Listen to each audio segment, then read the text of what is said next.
ako by ste sa vy, povedzme, cítili, keby ste uviazli niekde, ja neviem, v omanskom Maskate alebo v jordánskom Amáne a počuli si takéto slová premiéra, ktorý, teda tak, ako pán Gröling povedal o týchto ľuďoch, že sú pokakaní? V prvom rade treba povedať, že aj obraz toho, že tisícky ľudí zo Slovenska sú na dovolenkách v relatívne luxusných destináciách, svedčí o tom, že tí ľudia sa nemajú až tak zle, pán Gröling, na Slovensku.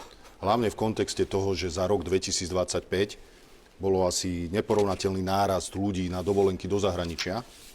Vaše odporúčanie pre predsedu vlády ísť do Kyjeva a že prečo sa bojí ísť do Kyjeva, no ja z tohto miesta odporúčam pánovi predsedovi vlády neísť do Kyjeva, v žiadnom prípade ani neísť jednou nohou. Nechajte ma dohovoriť, ja som vám neskákal do rečí, skorektnosť.